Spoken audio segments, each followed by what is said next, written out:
Mangibingelele. Kulaba abantu abasebenza ngey'thunywa, abasebenza ngey'thunywa. La esandleni sami ngiphethe ikhondanisi, kube sekuba yiqanda. La usuke uzigeza wenza i-cleansing emzimbeni wakho, uyabona? Usuke uzigeza la wenza i-cleansing. Uthatha ikhondanisi, condensed milk, uthathe iqanda eliyi-1.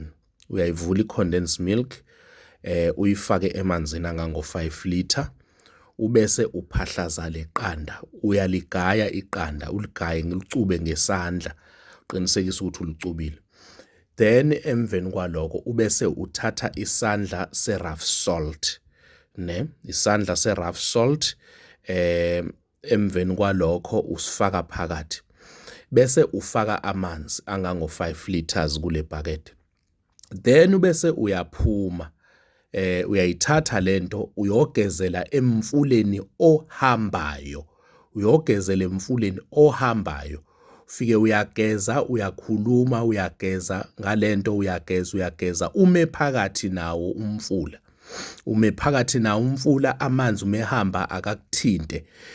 Ugeze ubese ukha amanzi omfula ohambayo uphinde uzigeze, okay? Le cleansing uyakwazi ukucela kuyona. Uyakwazi ukuthi ucele ukuthi izinto zakho zihlambuluke, zikhanye. Noma kuthiwa ufuna umsebenzi, uyakwazi ukuyenza. Noma kuthiwa la ufuna ukuthi izinto zakho zivuleke.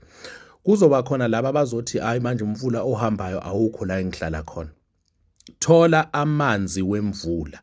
Sebenzisa amanzi wemvula ugezele ekhaya, but awugezeli endlini mawugeza ngalento, okay? Siyabonga.